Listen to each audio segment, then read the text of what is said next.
आप एक fire brand activist थी। Whereas when you are younger, उस टाइम आप प्रॉब्लम्स पे फोकस करते हैं और अब मैं सॉल्यूशंस पे फोकस करना चाहती हूँ। आज़ादी से 75 साल हो गए तो अभी तक भी अपलिफ्टमेंट क्यों नहीं हुआ? ऐसा नहीं है कि जब तक कोई नेहरूगामी परिवार से जब तक कोई प्रधानमंत्री नहीं बन जाता तब तक हमारी कोई पर्सनल डेवलपमेंट मुमकिन नहीं है। उनका मसला क्या इस्लामोफोबिया है या फिर विक्टिमहुड सिंड्रोम है? चाहे वो ISIS, al Qaeda, Simi, Indian Mujahideen, लश्कर तैयबा, हिजबुल मुजाहिदीन, जितने भी टेररिस्ट ऑर्गेनाइजेशंस का आप मतलब नाम गिना सकते हैं, उनमें आप देखते हैं कि they use Islam as a basis. We will have to voluntarily adopt some reforms, जिसमें फॉर एग्जांपल पहली बात तो हम लोग इस्लामोफोबिया का शिकार हैं, लेकिन उसकी रेमेडी क्या है?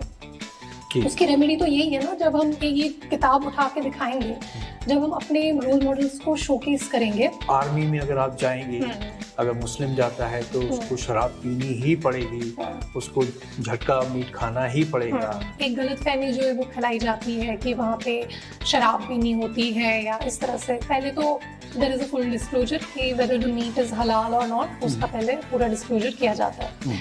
लेकिन अगर कहीं पर ऐसा भी हो कि हलाल मीट अवेलेबल नहीं है तो जो मुस्लिम सोल्जर्स हैं उनको उसका इक्विवेलेंट जो है वो बाकी प्रोटीन में दिया जाता है। हमें जो अपना एटीट्यूड है वो ब्लेम से शिफ्ट करके रिस्पॉन्सिबिलिटी पे लेना पड़ेगा।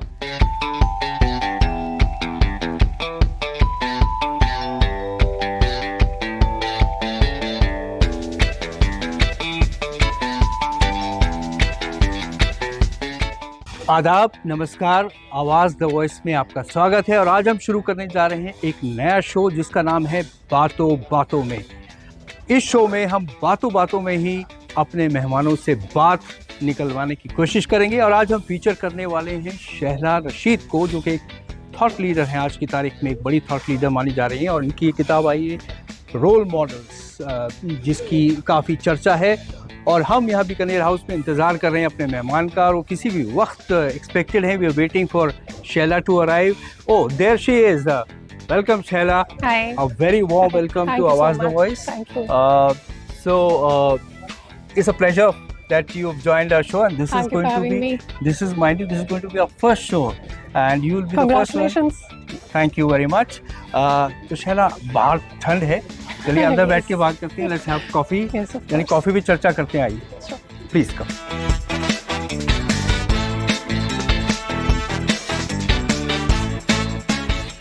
तो शैला, आवाज़ द वॉइस में हम मुस्लिम सक्सेस स्टोरीज, उनकी कामयाबी की कहानियाँ कहते हैं, लेकिन आपकी जो किताब है रोल मॉडल्स, इसमें आपने बहुत चुनिंदा लोगों को फीचर किया है। और it is a very incisive book जिसमें आपने काफ़ी काम किया है। आप हमें सबसे पहले ये बताइए कि इस किताब को लिखने के बाद आपकी दुनिया कैसे बदल गई? It has been a good process. सब जगह से बहुत अच्छा रिस्पॉन्स आया है। इवन उन लोगों से जिससे आप एक्सपेक्ट करते थे कि शायद उनसे अच्छा रिस्पॉन्स नहीं आएगा, so from very unexpected quarters I have received very good response. Young readers are reading it all over the country, and when families purchase it, they tend to buy 2-3 copies. तो वो अपनी बेटी को भी एक copy देते हैं अलग से, खुद भी एक कॉपी पढ़ते हैं अलग से। So there are families, which have like 3-4 copies. So इस तरह का, because they want their kids to read these stories. तो ये जो किताब लिखी गई है, ये एक यंग इंडिया, एक अमृत पीढ़ी को ध्यान में रखते ही लिखी गई है। इसलिए इसका आप सेंटेंस स्ट्रक्चर देखेंगे, बहुत सिंपल है, कोई बहुत ज़्यादा लिटरेरी थ्योरी इसमें कुछ ज़्यादा नहीं है। It has been kept as simple as possible, while also touching upon some crucial issues. So very good response. सब जगह से लोग जो है इसकी प्रशंसा ही कर रहे हैं। शैला, आप हमें ये बताइए कि आप एक फायर ब्रांड एक्टिविस्ट थी, और उससे आपका ट्रांजिशन हुआ into a person who has a deeper understanding of this world. तो ये आपका एवोल्यूशन कैसे हुआ, and what were your experiences? ये कुछ हद तक उम्र का भी फंक्शन है. It's a function of age. Whereas when you are younger, उस टाइम आप प्रॉब्लम्स पे फोकस करते हैं, और अब मैं सॉल्यूशंस पे फोकस करना चाहती हूँ कि हम लोग क्या कर सकते हैं अपनी कम्युनिटी को अपलिफ्ट करने के लिए. क्योंकि अगर आज़ादी से 75 साल हो गए तो अभी तक भी अपलिफ्टमेंट क्यों नहीं हुआ, अभी तक भी क्यों बैकवर्डनेस है. तो उसमें कुछ सॉल्यूशंस जो हैं, पहला एक जो सॉल्यूशन है कि पहले हमें अपने जहनी जो हमने अपने आप पे रिस्ट्रिक्शंस लगा रखे हैं, जो मेंटल बैरियर्स हैं, पहले हमें मेंटल बैरियर्स ब्रेक करने पड़ेंगे. दूसरी बात, हमें कम्युनिटी डेवलपमेंट को और फैमिली डेवलपमेंट को, पर्सनल डेवलपमेंट को पॉलिटिक्स से अलग रखना पड़ेगा. आप जिसको वोट देना चाहते हैं दीजिए, आप होलसेल में जिस पार्टी को वोट दे रहे हैं देते रहिए, लेकिन ऐसा कुछ नहीं, हमें किसी मसीहा की ज़रूरत नहीं है. ऐसा नहीं है कि जब तक कोई नेहरू गांधी परिवार से जब तक कोई प्रधानमंत्री नहीं बन जाता तब तक हम लोग, हमारी कोई पर्सनल डेवलपमेंट मुमकिन नहीं है. ऐसा नहीं है. We need to break this perception, क्योंकि इंडिया एक ओपन कंट्री है. It is an open society. There are opportunities for everybody and there are opportunities which are opening up. जैसे जैसे हम लोग एक विकसित भारत की तरफ बढ़ते हैं, हम लोग अपना डोमेस्टिक मैन्युफैक्चरिंग एक्सपैंड कर रहे हैं, जीडीपी इंक्रीज होगा, अपॉर्चुनिटीज़ कई सारे सेक्टर्स में खुलेंगी, नए सेक्टर्स में जिनमें अभी तक हम नहीं जा रहे थे. जैसे सेमीकंडक्टर मैन्युफैक्चरिंग में मान लीजिए, उसमें अपॉर्चुनिटीज़ खुलेंगी कई सारी चीज़ों में. तो इंडिया एक ओपन सोसाइटी है. चाहे गवर्नमेंट में कोई भी हो, आपको अपने पर्सनल डेवलपमेंट पे फोकस करना है, कम्युनिटी डेवलपमेंट पे. आपको अपनी फैमिली में देखना पड़ेगा कि हम लोग किस तरह से प्लान करें कि जितनी हमारी इनकम है उतना जो है, उतने बच्चे हम लोग अफोर्ड कर सकते हैं या नहीं कर सकते हैं. क्या हम एक ही बच्चा अफोर्ड कर सकते हैं या 2 कर सकते हैं? क्या हम उनको उम्दा तालीम दे सकते हैं? तो ये सारी चीज़ें इस बुक में लिखी हुई है, out of a concern for upliftment of the Muslim community. ये किताब आपने मुस्लिम्स पे लिखी है. हाँ जी. अब ये बताइए, मुस्लिम्स का मसला क्या है? उनका मसला क्या इस्लामोफोबिया है या फिर विक्टिमहुड सिंड्रोम है?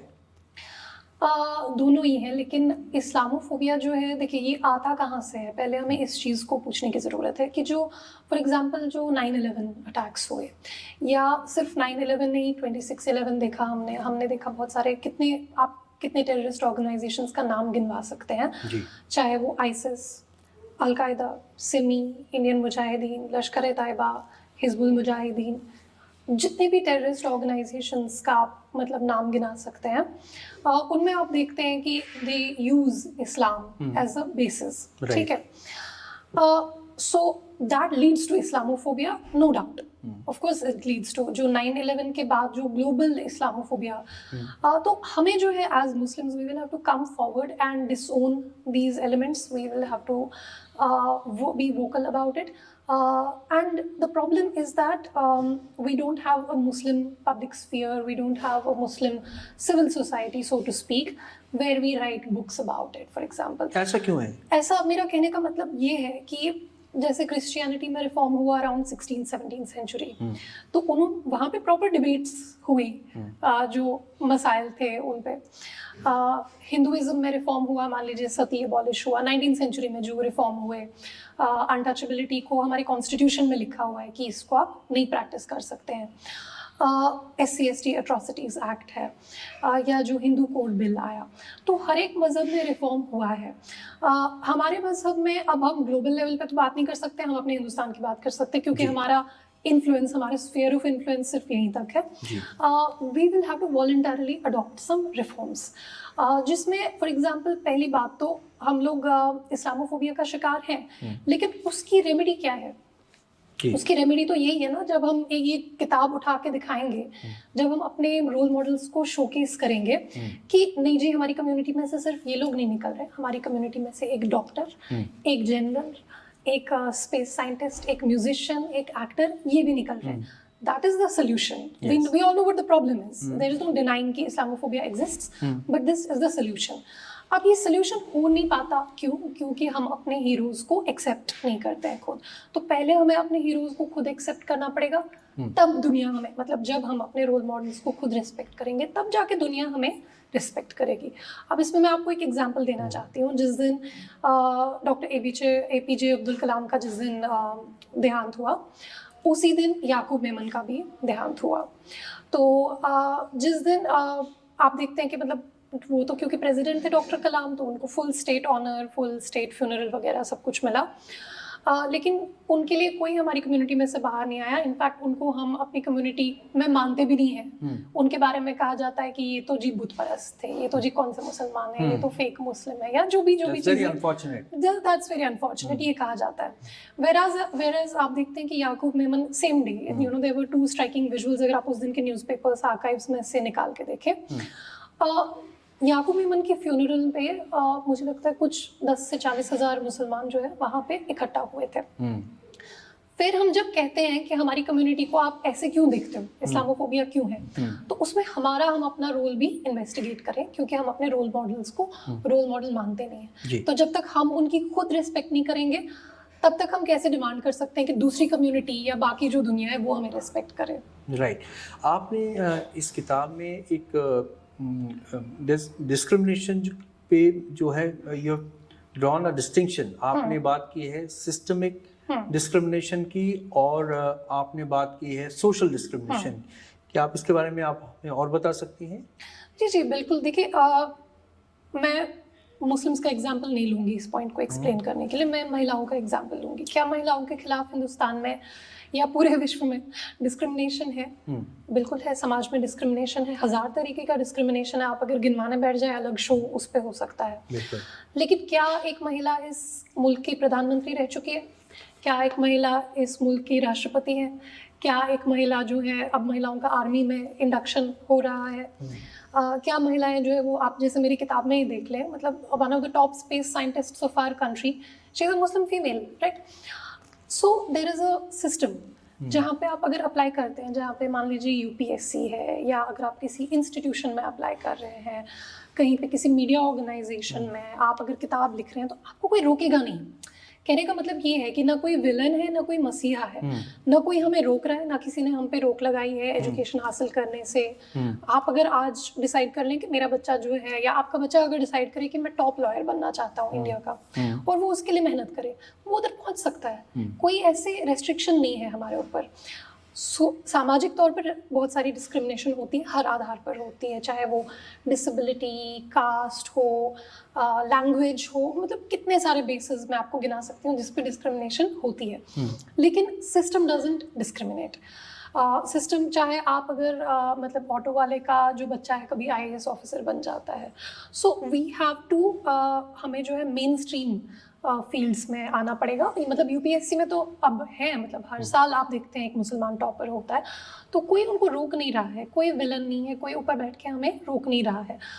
जो शैकल्स हैं, जो ये बंदिशें हैं, ये बहुत हद तक जहनी बंदिशें हैं जो हमारे ऊपर है, और जिसका मैंने बुक में भी कई जगह पे खुलासा किया है। ये बताइए कि देखिए, सिस्टमिक डिस्क्रिमिनेशन तो नहीं है अगर हम मुस्लिम्स की बात करें, क्योंकि गवर्नमेंट ने बहुत इनिशिएटिव्स भी लिए हैं, और we have to give it to them. जो उन्होंने डिजिटाइजेशन किया है, उसकी वजह से अब एक जो आम आदमी है उस तक जो सोशल वेलफेयर बेनिफिट्स हैं वो पहुंचने लगे हैं।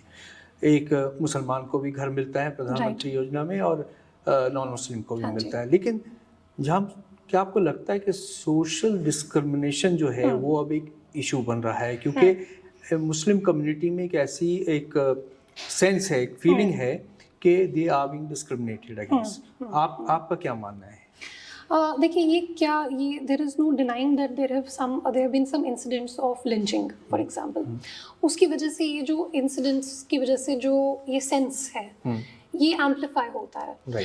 इसमें अब चाहे स्टेटिस्टिकली आप देखें तो हो सकता है सिर्फ लिंचिंग्स के इंसिडेंट्स मान लीजिए अगर 30 हुए हों, लेकिन उससे जो इफेक्ट है वो 30 लाख मुसलमानों पे होगा। वो चाहे इंडिविजुअली वो सिर्फ 30 मुस्लिम्स के अगेंस्ट हुआ हो, लेकिन उसकी वजह से जो सेंस ऑफ रिजेंटमेंट है उसका कोई लिमिट नहीं है। वो इंडिया में भी ग्लोबली भी स्प्रेड हो सकता है। So first of all, the government has rightly, Prime Minister has rightly said many times कि this lynching these are anti social elements. जो नया कानून आया है, जो आईपीसी की जगह, इंडियन पीनल कोड की जगह जो भारतीय न्याय संहिता आई है, उसमें सेक्शन 103 सब क्लॉज 2 है, जिसमें साफ लिखा गया है कि lynching is a crime. So it is an admission by the state कि yes there is some wrong that is happening. हम ये नहीं कह सकते, इसको वाइट वॉश नहीं कर सकते। लेकिन हम अगर उन 30 इंसिडेंट्स पे या 250 इंसिडेंट या जितने भी इंसिडेंट वो हुए हैं, जो भी उसका काउंट है, that is one side of the story, but there is also another side of the story where in our normal everyday conversations, in our normal everyday interactions, हमारे हिंदू भाई बहन हैं जिनके साथ हम लोग इंटरेक्ट करते हैं और कोई प्रॉब्लम नहीं होता। लेकिन क्या उससे एक सेंस ऑफ फियर बनता है? जी, एक सेंस ऑफ फियर ज़रूर बनता है। इस चीज़ को हम लोग एड्रेस करने के लिए हमें सोशल कुछ इनिशिएटिव्स चाहिए होंगे, जैसे कि इंटरफेथ फोरम्स, जो एक चीज़ मिसिंग है हिंदुस्तान में, कि इंटरफेथ कम्युनिटी हार्मनी बिल्डिंग, वो उस तरह के फोरम्स जो है वो मिसिंग है। जी, सॉल्यूशंस पे मैं आपसे बाद में बात करूंगा, लेकिन आप ही की किताब में जो एक कंट्रीब्यूटर है आमना बेगम अंसारी, हाँ जी, उन्होंने लिखा है कि जो इस तरह के आइसोलेटेड इंसिडेंट्स होते हैं, जैसे आपने बात किया 30 या जितने भी हैं, इनकी वजह से रेडिकलाइजेशन नहीं बढ़ता है। उनका ये मानना है, सरप्राइजिंगली रेडिकलाइजेशन बढ़ता है जो हम अपने रोज़मर्रा घर में जो हमारी स्टोरी टेलिंग होती है, चाहे वो मुस्लिम्स हो या नॉन मुस्लिम्स हो, जो एक तरह का एक फोबिया बनाया जाता है against each other, you know, the communities, उसकी वजह से बढ़ती है। क्या आप मानती हैं स्टैंड को कि स्टोरी टेलिंग जो है उसकी वजह से चीज़ें जो हैं वो सुधर नहीं, बिगड़ रही हैं? जी, एक्चुअली आमना ने अपने जो चैप्टर में है उन्होंने खुलासा किया है कि इसमें पाकिस्तान में there was a research paper, research paper में ये देखा गया कि सबसे ज़्यादा जो मतलब रेडिकलाइजेशन है वो उन लोगों में नहीं हो रही है जो इलिटरेट है, वो एक्चुअली यूनिवर्सिटी ग्रेजुएट्स में ज़्यादा हो रही है। क्योंकि जब वो कुछ एक सर्टन थियोरी को पढ़ते हैं, फिर वो उसको रिलेट करने की कोशिश करते हैं। अब पाकिस्तान में आप देख लीजिए, वहाँ पे तो मुस्लिम मेजॉरिटी में है, it's a Muslim country, it was a country made for Muslims. तो पाकिस्तान में तो रेडिकलाइजेशन नहीं होना चाहिए। So actually radicalization is not a result of atrocities. In fact जिन जिन परिवारों के यहाँ लिंचिंग हुई है, अगर आप उनका मैसेज सुने तो उनका मैसेज हमेशा बहुत हार्मनी, सोशल हार्मनी की तरफ होता है। रेडिकलाइजेशन जो है वो एक second hand narrative of discrimination की वजह से होता है। इसका कहने का मतलब ये है कि फॉर एग्जांपल जैसे कुरान पाक में भी जैसे लिखा हुआ है जालिम, मजलूम, उस तरह की या जुल्म या उस तरह की टर्म्स जो हैं, जब यही मस्जिदों में, जब सर्मन्स में इसको रीआइटरेट किया जाता है बार बार, तो मुझे लगता है यहाँ पे मौलाना साहब का जो रोल है वो बहुत इम्पॉर्टेंट है। क्योंकि जब वो चीज़ें जो 1400 साल पहले लिखी गई थी, वो एक पर्टिकुलर कॉन्टेक्स्ट में लिखी गई थी। उस वक्त अरब वर्ल्ड में जो पॉलिटिक्स हो रही थी या जो उस टाइम रिलीजियस शिज़्म था, जो भी वहाँ पे प्रॉब्लम्स थी, वो उसके कॉन्टेक्स्ट में लिखा जा रहा था कि जो काफिर हैं उनके साथ ऐसा कर दो, या काफिर जो है जालिम है जो है। आज कोई जालिम और मजलूम नहीं है। 1947 में हमें आज़ादी मिल गई, हमें एक कॉन्स्टिट्यूशन मिला। हम अपने कॉन्स्टिट्यूशनल राइट्स को किस तरह से यूज़ करें, किस तरह से रिक्लेम करें, किस तरह से उनका पूरा उपयोग करें, ये हम तक है। क्योंकि आप देखिए अभी भी मुस्लिम्स में for example Sachar committee report है। सचर कमेटी रिपोर्ट में जो एक आंकड़ा लिखा गया था कि जो फॉर्मल एम्प्लॉयमेंट है उसमें मुसलमान सबसे नीचे सतह पे हैं। लेकिन इसका एक रीज़न ये भी है कि मुस्लिम विमेन जो है क्या वो फॉर्मल एम्प्लॉयमेंट में है उतनी ज़्यादा, मतलब इट्स नॉट ऑलवेज डिस्क्रिमिनेशन। ऐसा नहीं है कि मुसलमान को नौकरी कोई नहीं दे रहा है, जहाँ जहाँ पे स्किल्ड है मुसलमान उनको नौकरी मिल रही है। लेकिन क्या हमारी महिलाओं को इजाज़त है घर से बाहर जाकर के काम करने की? तो क्या उस वजह से भी जो फॉर्मल एम्प्लॉयमेंट है, thank you so much, thank you ji. So if we were to focus on, अगर हम लोग फोकस करें मुस्लिम महिलाओं की एम्प्लॉयमेंट पे, तो क्या उससे हमारे जो फॉर्मल एम्प्लॉयमेंट के फिगर्स हैं वो बढ़ सकते हैं? तो कॉन्स्टिट्यूशन ने तो हम पे कोई रोक नहीं लगाई है, गवर्नमेंट ने हमारे ऊपर कोई रोक नहीं लगाई है काम करने के ऊपर। तो मुस्लिम वुमेन का for example labour force participation increase करना, it is one solution for increasing our rates in formal employment. Right, please have your coffee, coffee is here. मैं आपसे एक सवाल करना चाहता हूँ, जो आपकी किताब में आपने लेफ्टिनेंट जनरल अता हसनैन ने जो लिखा है ना, कि आपको लगता नहीं कि हम as a community, Muslim community कई गलत फहमियाँ पालते हैं, और हमारे कॉबवेब्स होते हैं बहुत सारे, कि आर्मी में अगर आप जाएंगे, अगर मुस्लिम जाता है तो उसको शराब पीनी ही पड़ेगी, उसको झटका मीट खाना ही पड़ेगा। तो इस तरह की जो गलत फहमियाँ हैं, इससे एक हमारा प्रेजुडिस भी बनता है, जो हमें क्रिएट्स एन इनर्शिया, जो हमें आगे बढ़ने नहीं देता। आपका क्या मानना है? नहीं, बिल्कुल। Even I was very surprise जब मैं हसनैन साहब का इंटरव्यू ले रही थी बुक के लिए, और उन्होंने मेंशन किया कि मैंने उनसे पूछा कि क्या कारण है कि क्यों जो है इस तरह की, क्योंकि पहले उन्होंने एक एनेक्डोट बताया जिसमें उनमें मदरसा में एक बच्चे ने उनसे पूछ लिया कि सर इंडियन आर्मी में तो मुसलमान होते नहीं है, फिर आप कैसे जनरल हो? तो ही वॉज वेरी सरप्राइज्ड।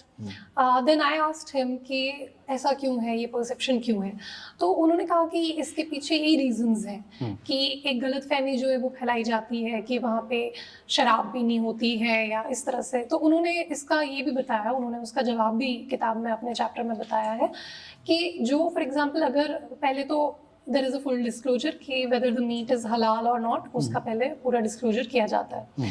लेकिन अगर कहीं पर ऐसा भी हो कि हलाल मीट अवेलेबल नहीं है, तो जो मुस्लिम सोल्जर्स हैं उनको उसका इक्विवेलेंट जो है वो बाकी प्रोटीन में दिया जाता है, फॉर एग्जांपल बीट, एग्स या जो कुछ भी, उनको उसका प्रोटीन इक्विवेलेंट जो है वो दिया जाता है, because you have to supply that. So yes, there are a lot of misconceptions. इसके लिए हम लोग किसी और को ब्लेम नहीं कर सकते हैं। बहुत सारी चीज़ों में आप ब्लेम कर सकते हैं, ठीक है, लिंचिंग के इंसिडेंट में आप ब्लेम कर सकते हैं किसी को, लेकिन बहुत सारी चीज़ों में आप खुद को हमें जो अपना एटीट्यूड है वो ब्लेम से शिफ्ट करके रिस्पॉन्सिबिलिटी पे लेना पड़ेगा। मान लीजिए बीजेपी की गवर्नमेंट्स कंटिन्यू करती है अगले 20 साल तक, मान लीजिए कांग्रेस नहीं आती है पावर में, तो क्या हम पढ़ाई लिखाई नहीं करेंगे? तो हमारी पसंद की जब तक गवर्नमेंट नहीं आएगी तब तक हम लोग अपनी पर्सनल डेवलपमेंट फोकस नहीं करेंगे। देखिए, मैं इसलिए ये पॉइंट क्यों रेज कर रही हूँ, मैं because I have been on the other side of it. I have seen जो ये मेंटल शैकल्स हैं इनकी वजह से, I know that activists and especially Muslim activists are depressed, क्योंकि उनको लग रहा है कि the world around them is crashing. क्योंकि जब वो ट्विटर पे जाते हैं, ट्विटर पे आपने अगर एक लिंचिंग वाला वीडियो देख लिया, आपको सिर्फ लिंचिंग वाले वीडियोस दिखते रहेंगे दिन भर, आपको कुछ और नहीं दिखेगा। आपको ये नहीं दिखेगा कि मोहम्मद शामी जो है उनको जो है I think he received the highest sporting award, या second highest sporting award, Arjun award मिला उनको। ये आपको नहीं दिखेगा, क्योंकि जो वो एल्गोरिथम है वो आपको वही सारी चीज़ें दिखाता रहेगा। आपको ये नहीं दिखेगा कि एक मुसलमान जो है, मुसलमान लड़का मुनव्वर फारूकी, उसने बिग बॉस जीत लिया, और उसकी इंपॉर्टेंस इसलिए क्योंकि वो वोटिंग से, वो पॉपुलर वोट से लोग जो है उसमें वोट करते हैं और क्या होता है एसएमएस भेजते हैं। बिल्कुल। आपको ये नहीं दिखेगा, आपको ये नहीं दिखेगा कि some of the top journalists are Muslim, right? So Muslim activists and activists in general, they have been depressed because of this, because ये जो इंफॉर्मेशन फिल्टर बबल है, ये जो ट्विटर पे हमें एक ही चीज़ दिखती है लगातार, मतलब क्या होता है, प्रॉब्लम क्या होता है, आपने अगर एक, जैसे मैंने एक डॉग वाला वीडियो लाइक कर दिया या कैट वाला वीडियो लाइक कर दिया, तो मुझे वो कैट और डॉग वाले ही वीडियो आते रहते हैं, उसके बाहर मुझे कुछ नहीं। तो इसको हम एको चैम्बर या फिल्टर बबल्स या इस तरह की जो टर्म्स हैं इसके लिए यूज़ की गई है। तो जो मैं बोलने की कोशिश कर रही थी कि I have been on the other side of it. I know how it feels. It feels like we are completely, the world is crashing around us. We can't do anything. हम लोग कुछ आगे नहीं बढ़ सकते. But that's not the reality, actually.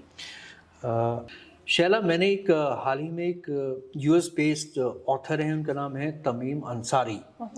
He is originally from Afghanistan and he went there and at very young age he settled in the Americas. तो उनका ये कहना है कि आजकल की जो सोसाइटीज़ हैं, दे आर ककूनिंग, वो अपने एक ककून में they're finding safety and security because there's so much of noise outside. उन्होंने एक एग्जांपल दिया, अगर 10 अलग अलग म्यूजिशियंस अलग अलग धुन बजाएंगे तो it will become noise, it won't be music. तो इसी संदर्भ में मैं आपसे पूछना चाहता हूँ कि you are a Muslim, I am a Muslim, and both of us माशाल्लाह we have a voice in this country. Right. क्या आपको लगता है कभी कभी एज अ कम्युनिटी हम ओवर रिएक्ट करते हैं कि हमारे साथ इतना सब कुछ हो रहा है, यू नो, इसमें कोई शक नहीं है कि इंसिडेंट्स हो रहे हैं, there are incidents which are also causing law and order problems, but do you think at some level we also overreact? Instead of overreact, I would use the term selectively react. हम लोगों का कुछ चीज़ पे हमारा गुस्सा दिखता है जो जायज़ है, लेकिन कुछ और चीज़ें जिस पे हमारा गुस्सा दिखना चाहिए वो जायज़ नहीं है. वो कौन से इंसिडेंट्स हैं? फॉर एग्जांपल, एक दिन मैंने कुछ 2-3 महीने पहले मैंने अखबार उठाया. तो मैं ज़्यादा अखबार पढ़ती नहीं हूँ बिकॉज फ्रंट पेज पे पूरी डिस्टर्बिंग न्यूज़ ही होती है. Like there is so much disturbing news in this country. Lynching is not the only thing. Yeah, we have a problem of crime. We have a huge problem of crime. तो मैंने एक दिन अखबार उठा के शायद हिंदुस्तान टाइम्स था, उसके फ्रंट पेज पे वहाँ पे न्यूज़ है कि एक मुसलमान आदमी ने अपनी बीवी के जो है हाथ काट दिए. ठीक, इस पे हमारा आउटरीच कहाँ पर है? लिंचिंग पे आउटरीच जायज़ है, मैं खुद उसका हिस्सा थी, लेकिन इस पे तो मैंने कोई आउटरीच नहीं किया. Right. जब एक मुसलमान जो है अपनी बीवी की या तो ऑनर किलिंग या तो इस तरह की हिंसा उसके साथ करता है. अच्छा, दूसरी चीज़ कि ये जो लिंचिंग है ये सिर्फ इसी आधार पे, धर्म के आधार पे नहीं हो रही है. कुछ दिन पहले फिर से अखबार उठा के मैंने पढ़ा तो वहाँ पे लिखा था कि एक जो औरत है वो किसी और के खेत से फल चुन रही थी, तो उन्होंने उसको लिंच कर दिया उस चीज़ पे. तो there is a selective reaction. या मान लीजिए कोई वो एक बैंगलोर में कहीं पे वो ब्लास्ट हुआ था कैफ़े में, मलेश्वरम कैफ़े या कुछ रामेश्वरम कैफ़े, उसमें एक मुस्लिम इन्वॉल्व था.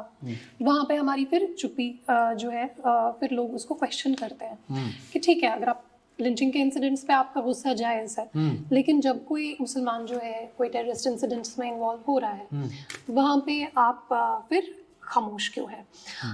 इनफैक्ट अगर हम लोग देखें कि जैसे कई सारे इंसिडेंट्स कश्मीर में आप जानते हैं वहाँ पे क्या प्रॉब्लम, जैसे पुलवामा इंसिडेंट हुआ.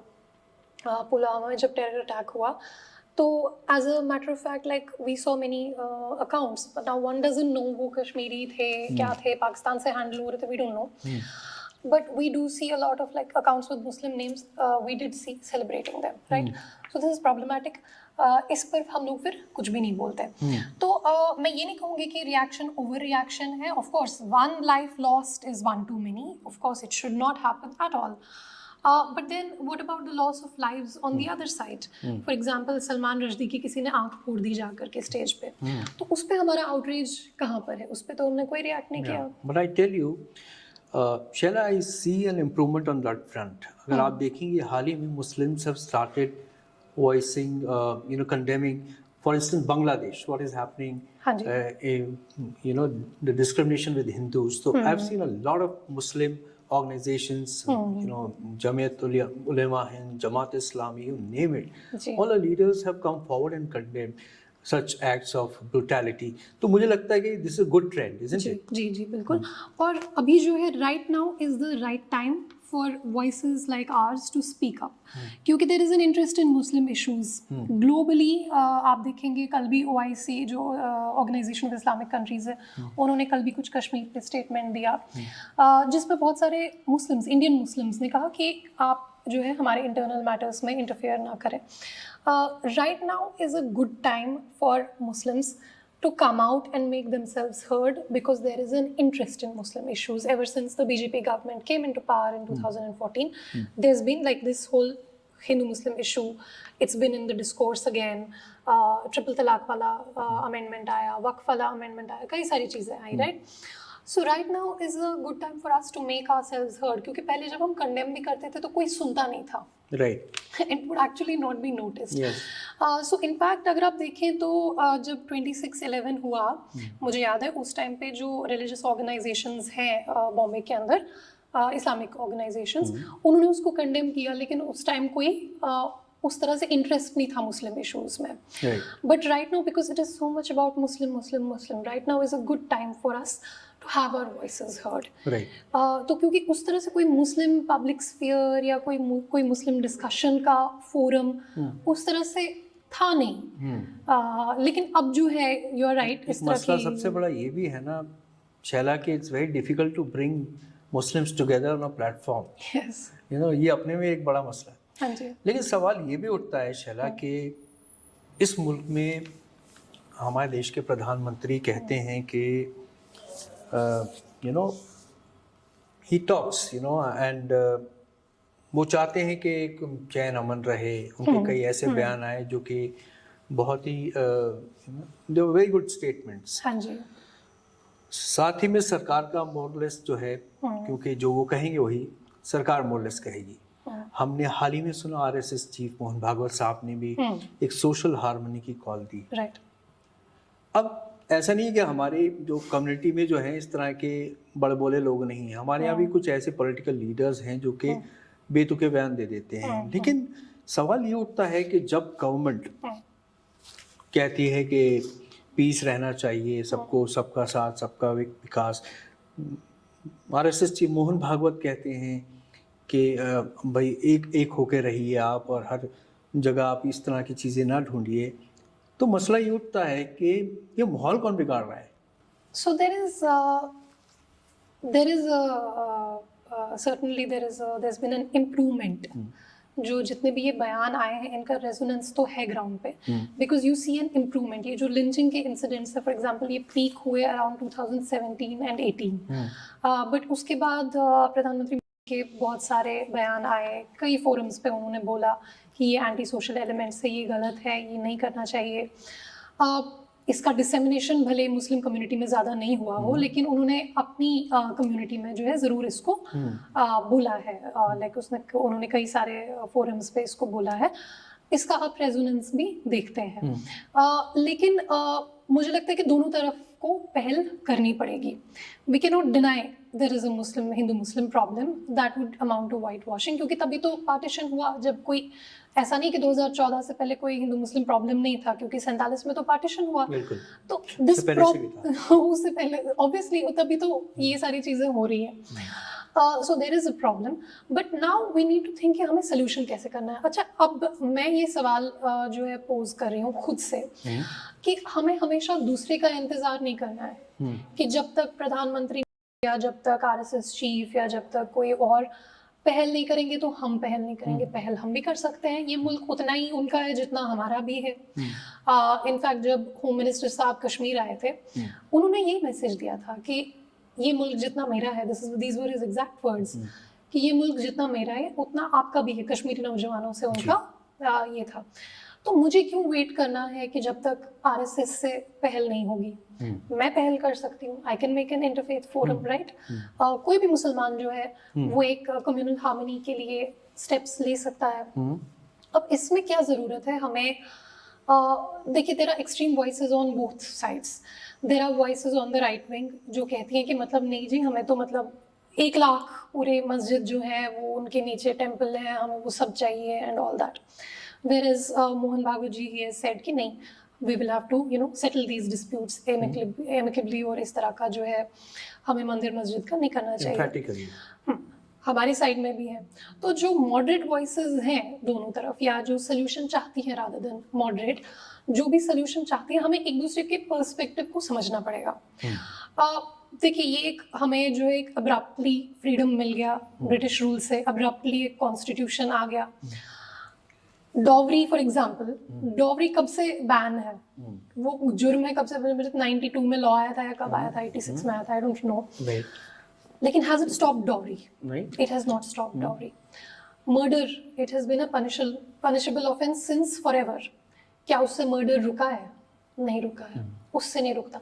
कानून से, जस्ट एक कानून लाने से चीज़ें नहीं बदलती. तो हमें जो है, जो ये अटेम्प्ट एट सोशल हार्मनी है, जो ये एक दूसरे के नज़रिए को समझने की ज़रूरत है, ये हमें कहीं ना कहीं पे पहल करनी पड़ेगी. अब फॉर एग्जांपल, इसमें मैंने एक किताब में भी जो है लिखा हुआ है कि मान लीजिए मथुरा में जो टेम्पल है जिसके ऊपर डिस्प्यूट है, वहाँ पे आपको साफ एक तरफ मस्जिद और एक तरफ मंदिर दिख जाता है, वहाँ पे इवन कोई खुदाई करने की भी आपको ज़रूरत नहीं है। तो क्या मुस्लिम कम्युनिटी की तरफ से कोई ऐसी पहल हो सकती है कि हम जो मथुरा है वो खुद से हिंदुओं को दे दें?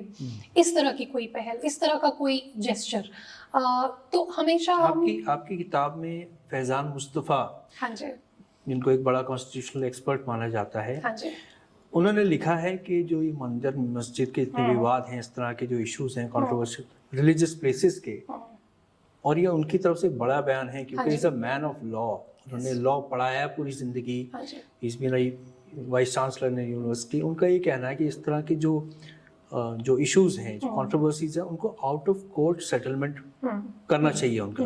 क्या आपको लगता है this is feasible, that should be done? वो बहुत सीनियर फिगर है and he has an understanding of both law and society. उन्होंने फॉर एग्जांपल अपने चैप्टर में ये कहा है कि जो बाबरी मस्जिद का जो एक लॉन्ग, एक प्रोट्रैक्टेड बैटल चला, एक लीगल बैटल चला, उसकी वजह से पूरी कंट्री में जो एक पोलराइजेशन का माहौल बना।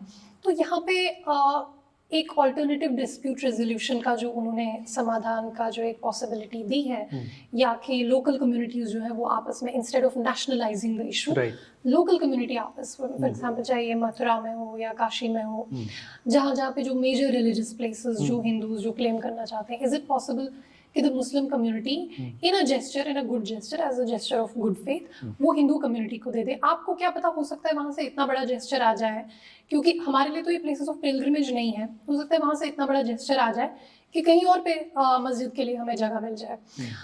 जैसा कि बाबरी मस्जिद में हुआ, मतलब टेम्पल बना, उसके एवज में जो है एक मॉस्क के लिए भी लैंड बना।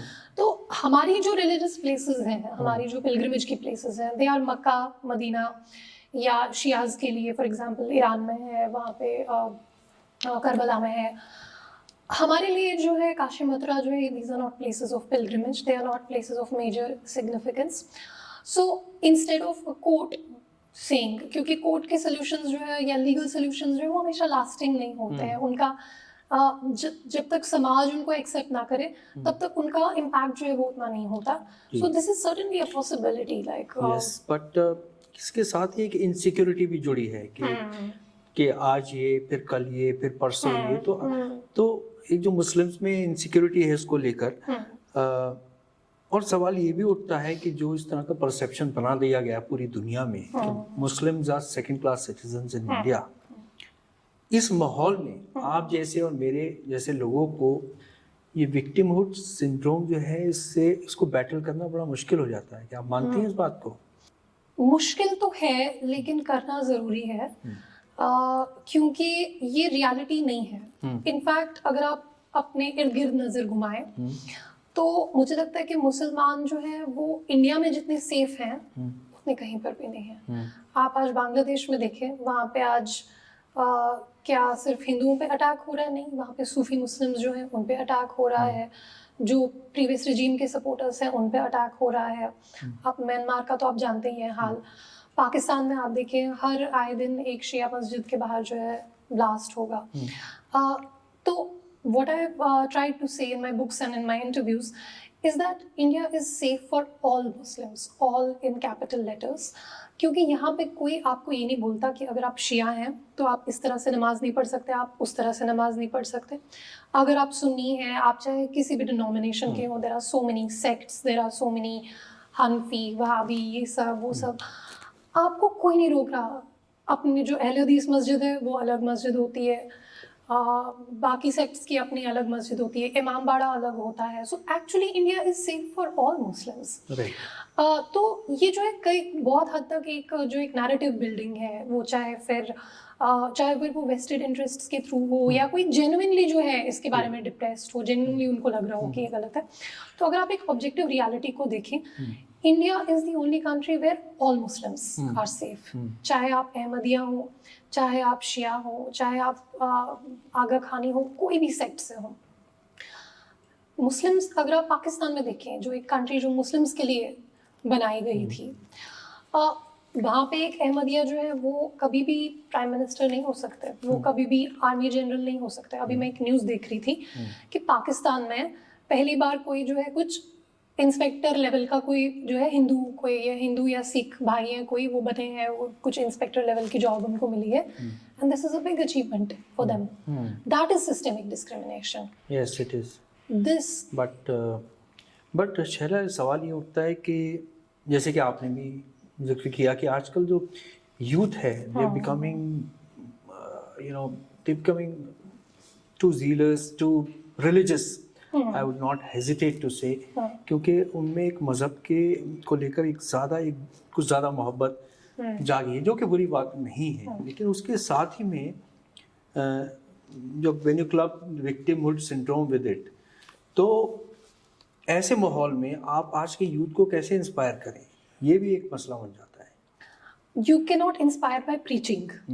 अगर आप उनको लेक्चर दें, लेक्चर आज भाषण कोई नहीं सुनना चाहता. आज टिकटॉक जनरेशन है, उनको 30 सेकंड का क्लिप चाहिए.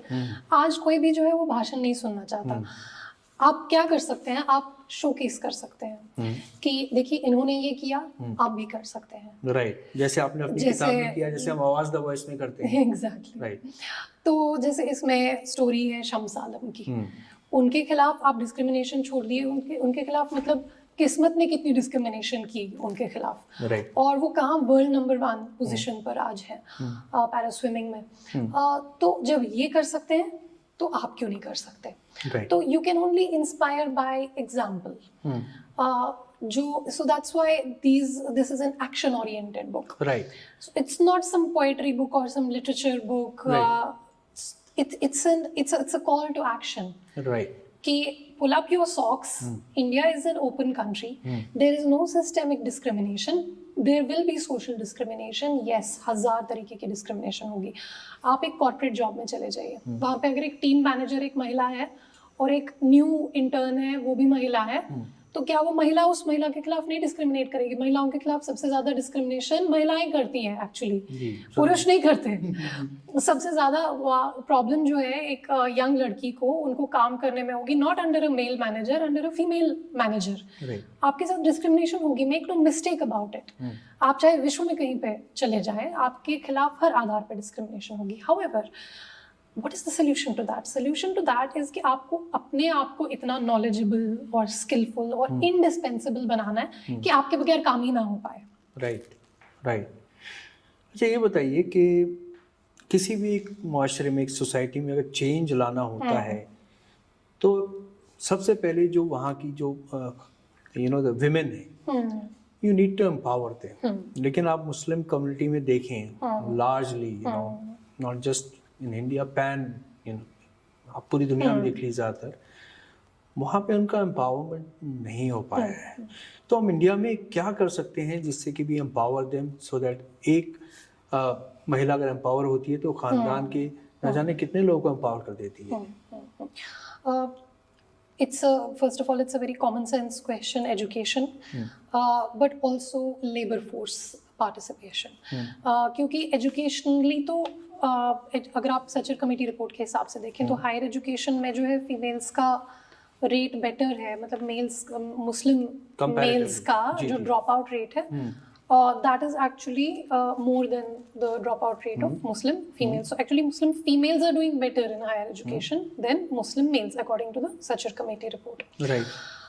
But we need to increase the labour force participation. क्योंकि जब आपके पास इकोनॉमिक फ्रीडम होती है तब आपके पास ट्रू इंडिपेंडेंस होती है. Education alone will not empower you. You need to be financially independent, you need to have financial autonomy, then only you will have the decision making capability. तब आप बोल सकते हैं कि नहीं, मैं 3 बच्चे नहीं पैदा करूंगी, मैं सिर्फ 2 ही बच्चे पैदा करूंगी. या अगर हम लोग जो है अपने बच्चे को इस स्कूल में नहीं भेजेंगे, इस स्कूल में भेजेंगे, इस प्रोफेशन में नहीं भेजेंगे, उसमें भेजेंगे. तो आई थिंक कि labour force participation is the missing link between education and empowerment. Right.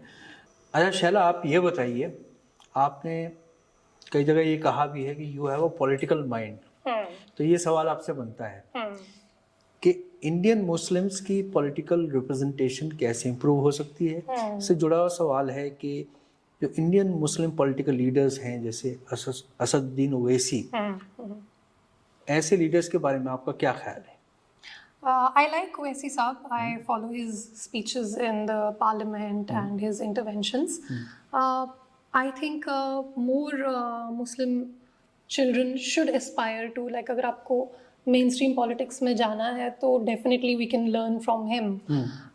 I can definitely learn from him कि किस तरह से Muslim politics, because doing Muslim politics is a minefield. मुसलमान पहले तो किसी को लीडर मानते नहीं है अपना, तो so जैसे ओवैसी साहब की जो एक general acceptability है, where I also like him, everybody likes him. So even among Hindus, when you ask, so many people who pay close attention to his speeches, they actually like him. No, he's a learned man, no doubt, yeah, because he's a barrister. yeah. But politically जो statements होते हैं उनके, वो at times जो छोका देने का काम करते हैं. एक आध बार कोई स्लिप हो जाता है, जैसे वो जब जय फलस्तीन या वगैरह बोल रहे थे, उसमें जय हिंद नहीं बोला for example. But we are all human, सबसे गलतियां हो जाती हैं. बट डेफिनेटली देखिए, उनको अगर वोट मिल रहा है तो वहाँ पे ऐसा नहीं है कि सिर्फ मुस्लिम्स का वोट मिल रहा है, उनको हिंदूज का भी वोट मिल रहा है. तो what he is doing right, he is also a role model, you know, like in his own right. अच्छा, चलिए ये बताइए कि आप पॉलिटिक्स कब ज्वाइन कर रहे हैं? Whenever I have enough money to do so, yeah. Money? Yeah, so maybe in 20-30 years. Okay, yeah, but you evolved, you know, जैसे कि किसी ने आपसे जब इंटरव्यू किया तो उसने आपसे पूछा कि आपकी क्या पहचान है, you know, how do we introduce you? You are an activist, you are an academician, you are a cyber expert. You were also a cyber expert at one point of time. You love philosophy, you love mathematics, you love economics, you love philosophy, of course. तो ये बात आती है कि आपका एक अच्छा सफ़र हो गया है जिसमें you had a lot of political exposure also. तो अब लोग इंतज़ार कर रहे हैं कि शैला कब जंप करेंगी, you will take a plunge into a party. Is there any party you're looking at? I have burnt my fingers once जब हमने 2019 में जम्मू कश्मीर में yes, party. I know about that episode. Yeah, yes. So I don't want to go into it without proper, because what I realized is कि politics is not a very idealistic field. But you're open to it. I am open to it, but I would have to go in with a reality check this time, because the last time when I went into politics, I was too idealistic. I was far too idealistic. और दुनिया उस तरह से चलती नहीं है जिस तरह से हम लोग समझते हैं. तो मतलब लोग पॉलिटिशियंस के साथ क्यों जुड़ते हैं या किसी पॉलिटिकल पार्टी के साथ क्यों जुड़ते हैं? Yes, of course, I mean, you have to have a larger ideology and a larger sort of talking points, but at the same time, आपको लोगों के काम कराने होते हैं, and you have to have influence, money, all of that. So that gave me a bit of a reality check कि no, this is not how it works. ये JNU नहीं है. तो यहाँ पे जो है जैसे सिफारिश is a very common thing in Kashmir. तो even right now, like even अभी भी मुझे लोग कॉल करते हैं. कश्मीर के बारे में और बताइए, क्योंकि लोग कहेंगे शैला को तुमने इंटरव्यू किया और कश्मीर के बारे में नहीं पूछा. नहीं, Kashmir politics I was very idealistic about it, and I thought कि मतलब मैं एक भाषण दूंगी और लोग जो है वो खड़े हो जाएंगे, वहाँ पे हजारों की भीड़ जमा हो जाएगी. It doesn't work that way. आपको लोगों के काम कराने होते हैं, and there is one culture of सिफारिश which was very surprising to me, to be honest, like because I come from a very meritocratic background. तो ये जो सिफारिश का सिस्टम है ये मुझे समझ ही नहीं आया. तो like that was very funny. like मतलब पहली बार जब मेरे पास कोई सिफारिश की रिक्वेस्ट आई तो मैंने लेक्चर सुना दिया कि ये क्या है, आप क्या बोल रहे हो. फिर मुझे समझ आया कि अच्छा पूरा सिस्टम ही ऐसे है, सिफारिश पे चल रहा है, फेवर्स पे चल रहा है. So I think I was a bit too idealistic. So this time I would take my time, even if it takes like 20-30 years. I also want to focus. I think I have a lot to contribute in a lot of fields. So my problem is that जो आपने कहा कि जिनको आप खूबियाँ गिना रहे थे, उसको मेरे लिए वो एक प्रॉब्लम है, because there is so much that I want to do. There are so many fields that I want to contribute to. मैं AI पे काम करना चाहती हूँ, मैं दूसरी और किताबें लिखना चाहती हूँ. I want to write self-help books, for example. So there's a lot of things that I want to do. But so this time I will take my time. Right. This book you've done great service to Muslim community, role models. इस किताब का there was a write up in Awaaz the Voice, right, which Pramod Joshi ji had written. क्या आपने पढ़ा, वो आपको कैसा लगा? जी, I'm very grateful to Pramod Joshi ji. उन्होंने in fact उस रिव्यू में से, उन्होंने जो बुक रिव्यू लिखा था उसमें से मैं एक लाइन कोट करना चाहूँगी। उन्होंने कहा कि सिंस द 19th सेंचुरी जितनी भी राइटिंग्स मुस्लिम्स के ऊपर आई हैं उन सब में एक नेगेटिव पेसिमिज्म का टोन था। और since the 19th century this is the first literary work जिसमें there is a positive tone in talking about Muslims. So when we are talking about Muslims, we don't always have to just talk about problems. We can talk about achievements. We can celebrate our role models. We can take a minute to celebrate our own achievements and our contributions to this nation. And by that, inspire more and more people, to do the same. So I think that was the best review that this book has received. Because since the 19th century, this is the first positive account of Indian Muslims. Right. All other books written about Indian Muslims have been, laden with a tone of pessimism and negativity and all that victimhood that you spoke of, that tone of impossibility. This is a book about possibilities and positivity. Right.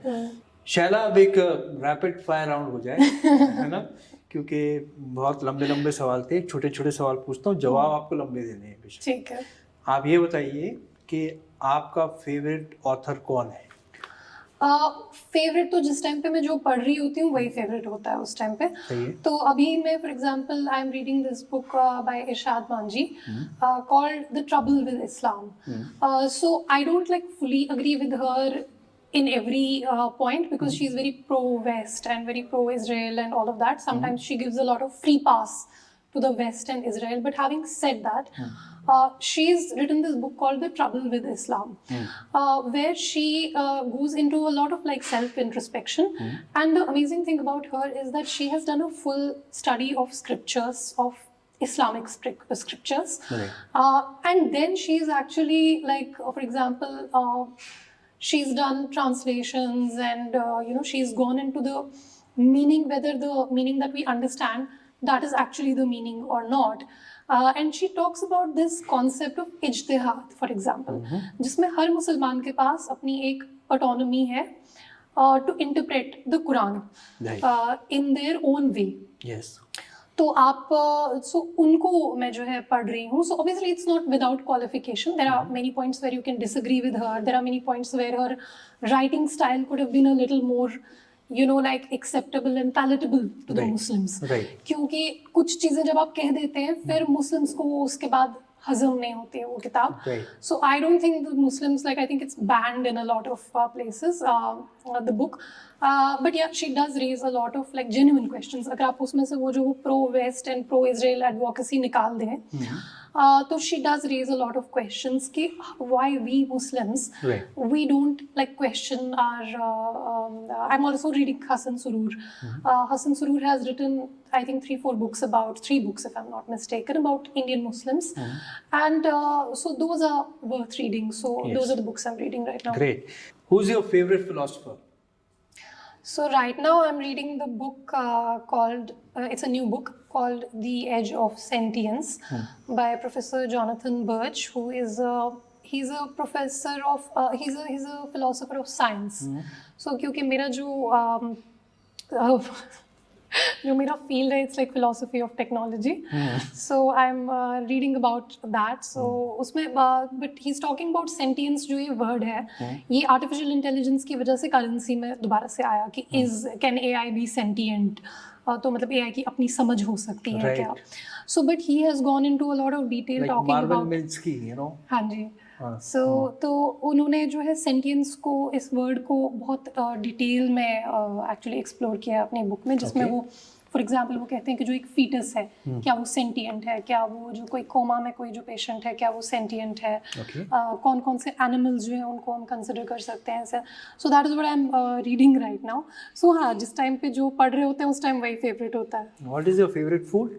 What do you like to eat? I like sushi. Sushi. हाँ जी. Great. And favourite in the field of entertainment, maybe actors? I like Deepika Padukone. She's great. I think she was great in Pathaan. Like she was like Wonder Woman in that. So yeah, so I like her. But also I like all actresses. So from Blake Lively to everybody, I like everybody. You have a vast canvas. Yeah. I like all female actors. तो Shaila, it was lovely having you here. Thank you so much. Thank you Thank for you for having me. coming, and this we featured you first on this show. You're the Thank you first so one who much. featured. To all our subscribers, we'd like to recommend that you must read this book because it gives you a perspective on Indian Muslims, their success stories, and how they can contribute to India becoming a Viksit Bharat by 2047. So, highly recommend this book because it will give you a fresh perspective. आप हमारे इस podcast को देखें और आपने शैला से जो हमारी बातचीत हुई इसके बारे में कमेंट्स करें, हमारे चैनल को ज़रूर सब्सक्राइब करें. Thank you very much.